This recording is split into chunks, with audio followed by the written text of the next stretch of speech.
Welcome to the Deep Dive, where we plunge into your source material to unearth the most compelling insights, surprising facts, and really thought-provoking ideas. Today, we're embarking on quite an extraordinary journey into William Peter Blatty's chilling novel, Legion. We've got a fascinating stack of notes here. Detailing a detective's relentless pursuit of a brutal killer, a doctor's really desperate search for scientific truth, and, well, spiritual solace, too.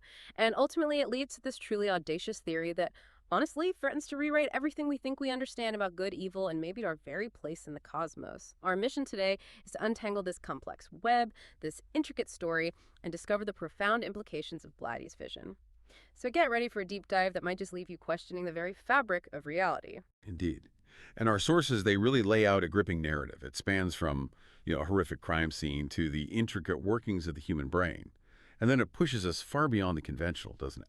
What's truly fascinating about Legion, I think, isn't just what happens, but how the story meticulously forces us to confront the why. And, whether those whys are within the realm of human understanding or if they hint at something far more ancient, maybe unsettling, and ultimately perhaps divine. This really profound exploration wrapped up in a suspenseful mystery. Absolutely. So let's begin our descent then into Kinderman's world. It's a place where murder isn't just a criminal act, it's more like a profound philosophical wound.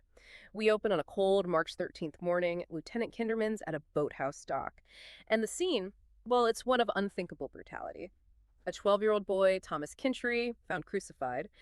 The immediate shock is palpable, of course, but what's really striking from our sources is how Kinderman's mind doesn't just register the horror. He immediately leaps to this vast, almost incomprehensible paradox of suffering existing right alongside immense beauty in the world.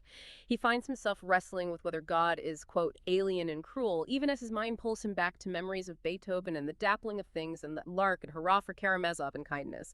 This isn't just a detective, he's like a philosopher grappling right there with an existential crisis. That philosophical grounding is absolutely central to Kinderman. He swiftly dismisses materialism. The idea that everything, our thoughts, consciousness, even love, can just be reduced to physical processes in the brain. He calls it the greatest superstition of his age. For him, this brutal murder isn't just a physical act of violence, it's an existential crisis that shatters any simplistic, purely scientific explanation of existence. He questions the very notion of natural death, wondering why an eye should even want to form, or why anything should strive to survive. He believes deeply in wonder, sure, but not in the idea that love and acts of will were reducible to neurons firing in the brain. For Kinderman, physical evil and moral goodness aren't separate. They are, as the source puts it, intertwined like the strands of a double helix embedded in the DNA code of the cosmos. He briefly considers, a spoiler at large in the universe. A Satan, but then he quickly dismisses it as dumb. He's looking for something more complex, something woven into reality itself. That's quite a statement from a detective, isn't it? Dismissing the prevailing scientific worldview right there at the crime scene, it immediately tells you, okay, we're dealing with more than just a typical police procedural here. And amidst this unfolding horror, a mysterious detail emerges, almost surreal. Near the C&O Canal, a catatonic old woman, Martina Laszlo, is found shivering in pajamas and a robe, in freezing weather, clearly disoriented. But what truly unnerves Kinderman is a small pink barrette found nearby. It has Great Falls, Virginia written on it. And he recognizes it because his own daughter, Julie, has an identical one. Wow. This seemingly minor yet intensely personal connection, combined with the woman's strange rhythmic hand movements, it immediately flags her as a potential, if very enigmatic, witness. It's almost like the universe is leaving in these bizarre, unsettling clues. And the mystery just deepens. Yeah. It gets far more sinister. Fast forward just 2 days, March 15th. Another priest, Father Birmingham, is murdered, decapitated, in a confessional at Holy Trinity. Oh. This crime strikes with this unsettling echo for Kinderman. It marks, quote, the 12th anniversary of a death just as shocking and violent and mysterious, which is a clear and deeply personal reference to Father Damien Karras, a friend Kinderman lost in horrific circumstances exactly 12 years before. So it feels targeted, personal. Exactly. It feels like a taunt, suggesting a connection to that older, deeply traumatic case. And the modus operandi is revealed: succinylcholine chloride. It's a potent muscle relaxant, so powerful it paralyzes the entire body, but leaves the mind terrifyingly conscious. Oh, God. Imagine being utterly frozen, unable to move or scream, but fully aware as these atrocities are committed. That's the chilling precision here. Kinderman carefully pieces together witness accounts from the confessional Paterno, Volpe, Coleman, McCooey. He notes details like a sliding panel closing with a muffled thud and a man smacking his lips a little. These small details lead him to realize the killer's meticulous method to conceal the crime and the horrifying possibility of a Gemini connection, a callback to a previous infamous killer. The meticulousness, the sheer psychological torture involved. It's horrifying. But while Kinderman grapples with these metaphysical echoes of murder, our journey takes us into a different realm of suffering and scientific inquiry. We shift focus now to Dr. Vincent Amfortas. He's a brilliant neurologist at Georgetown General, but his own world has been shattered by personal tragedy. He's carrying the heavy burden of losing his wife, Anne, to meningitis 3 years prior. This profound grief, our sources tell us, isn't something he just endures. It actually fuels this dedicated, almost obsessive research into the nature of pain itself. It's a very personal, very tragic motivator for his scientific pursuits. It intertwines his professional calling with his deepest emotional wounds. And his research into pain, born from that loss, reveals something startling, quite profound, really. Pain isn't just a physical sensation. It's a crucial, often learned warning system. It's inextricably linked to our survival, our consciousness. Amfortas' work showcases the enigma of pain through some stark examples. We learn of a woman born without the ability to feel pain. Tragically, she bit off her tongue, suffering third-degree burns, and eventually died at 29 from massive infections, simply because her body lacked its vital warning system. Her life was a testament to pain's essential role. Then there are the experiments with Scottish Terriers, raised in isolation. When finally exposed to pain, they'd apparently poke their noses into a flaming match or not react to repeated pinpricks. It shows it's learned, yeah. Exactly. That highlights pain as a learned response, crucial for navigating a dangerous world. And adding to his own burden, Amfortas discovers his own ominous throbbing headaches are caused by a brain tumor. Oh, wow. Which he medicates with increasing dosages of Decadrin, a steroid that, chillingly, the sources say, ate away at its vital connections. So he is literally experiencing the physical disintegration of his own mind while desperately trying to understand its essence. That's incredibly poignant. A doctor researching pain while experiencing it himself and trying to understand the brain while his own is being compromised. So this is where Kinderman's and Amfortas' paths finally converge. Kinderman seeks out Amfortas, hoping to, as he puts it, pick your mind on the brain versus mind chassery, that sort of messy, tangled debate about consciousness. Is it purely physical neurons or something more? Right. And despite his medical background, Amfortas offers compelling arguments against reducing consciousness to mere neural firings. He points out the profound difference between a homogeneous sky as raw sensory input and the ellipsoidal cortical projection of that sky in the brain. It suggests our consciousness isn't just a passive mirror, but an active, interpretive, executive function shaping reality, something irreducible to simple neural firings. He also highlights that schizophrenics often have structurally better put together brains, and some people function normally with most of their brain removed. And then there's Wilder Penfield's groundbreaking experiments. Stimulating brain cells produced voices or emotions, but subjects always felt it was something being done to them, not from within. Yes, that's key. It truly challenges the purely materialistic view, suggesting a self beyond the physical brain. It's a powerful argument, isn't it? If consciousness isn't just neurons firing, if there's this executive function, what then is it? Yeah. And Amfortas, driven by his own profound grief, this yearning to connect with his lost wife Anne, he dives into really controversial research. Electromagnetic voice phenomena, EVP. Right, the ghost voices on tape idea. Essentially. He records molecules of air using a simple diode and, astonishingly, starts discovering voices on tape. He shares specific findings with Kinderman recordings of voices saying Lacey, which becomes Hope It at twice the speed, interestingly Anna Curios, and even his own name Amfortas. Spectrographic analysis apparently confirms the voices are non-human and require an artificial larynx. Rules out conventional explanations. Wow. His motivation here isn't just scientific curiosity, it's a desperate, almost spiritual quest. To offer a prayer for those who mourn, a tangible hand in Christ's side against the terror of extinction. He believes, quote, if God cannot intervene, men can. It is surely his intention that we should. This is our world. He's seeking, maybe finding scientific proof of something beyond death, driven by this deep personal need for comfort and meaning. That's a fascinating mix, isn't it? Scientific rigor and desperate spiritual yearning, pushing the boundaries of what we consider possible. And this is where the seemingly separate threads of our deep dive Kinderman's hunt, Amfortas' quest, they begin to intertwine in truly chilling ways. Kinderman's investigation brings him to Georgetown General, the very hospital where Martina Laszlo, our enigmatic witness from the boathouse, is now a long-term catatonic patient. And here we meet Dr. Freeman Temple, the chief of psychiatry. He's presented as a rather unsavory character seen forging Laszlo's release form with distinctive circles over the eyes. No, Tillingy too. Temple explains Laszlo's strange hand movements as psychological. Jilted by a shoemaker at 17, she spent over 50 years identifying with him.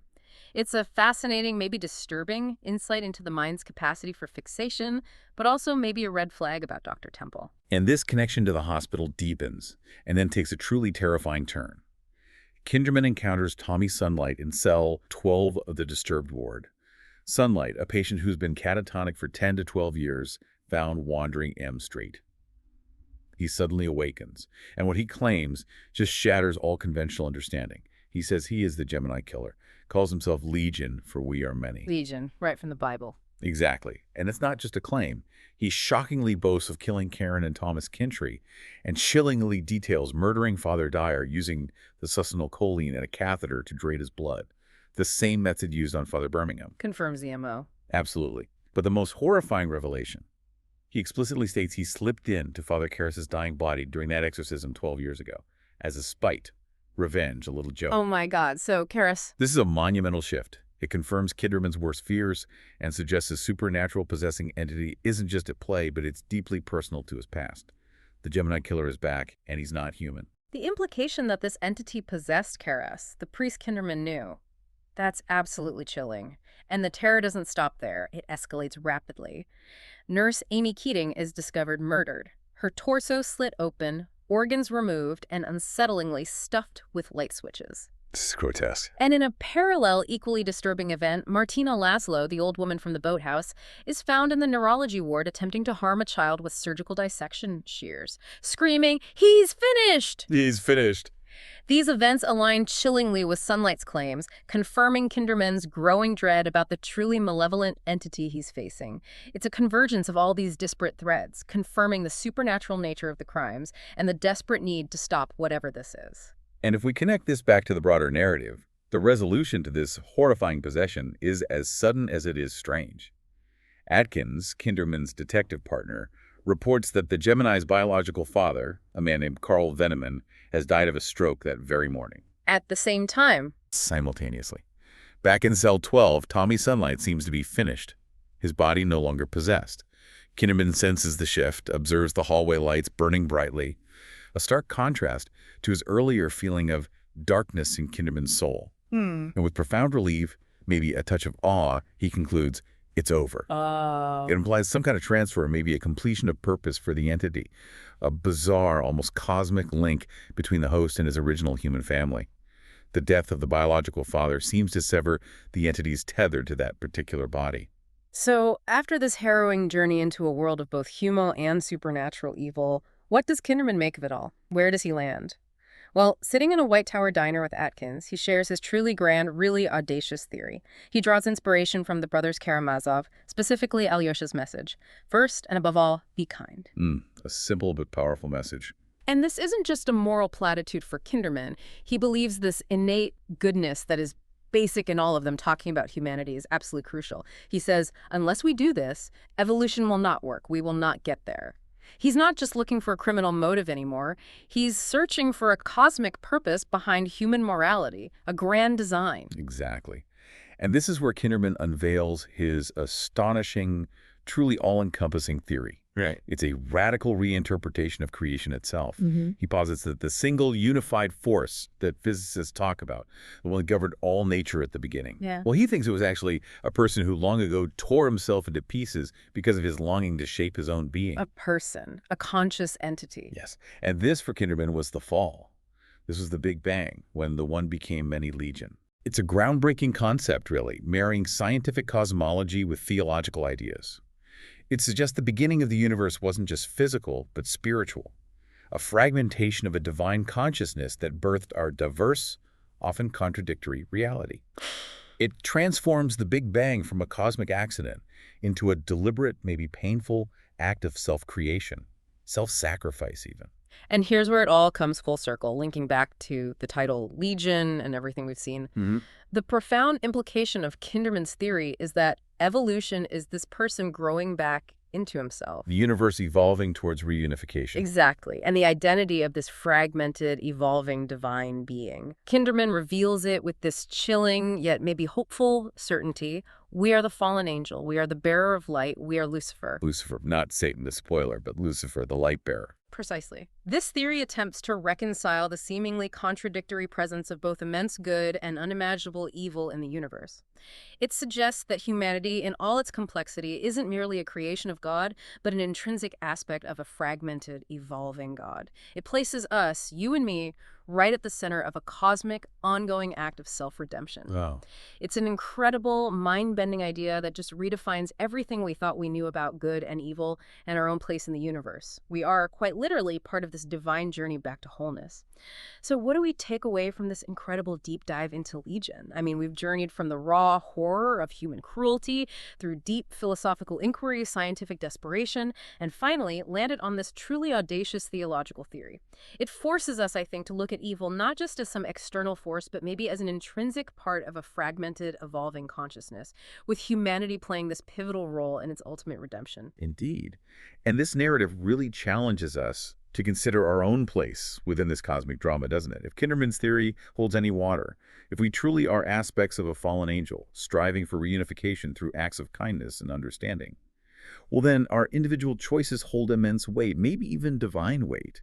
It shifts the burden, you could say, but also the glory squarely onto humanity, making us co-creators in the universe's ultimate destiny. Right. And that brings us to our provocative thought for you to carry forward today. If, as Dr. Amfortas suggests in his desperation, if God cannot intervene, men can. It is surely his intention that we should. This is our world. Mm. What responsibilities does that place on your shoulders, on all our shoulders? And how might that change the way you see the choices you make every single day, not just for yourself, but perhaps for a universe that's striving towards wholeness? Thank you for joining us on the deep dive. We hope this exploration has given you some new lenses through which to view the world and maybe even yourself.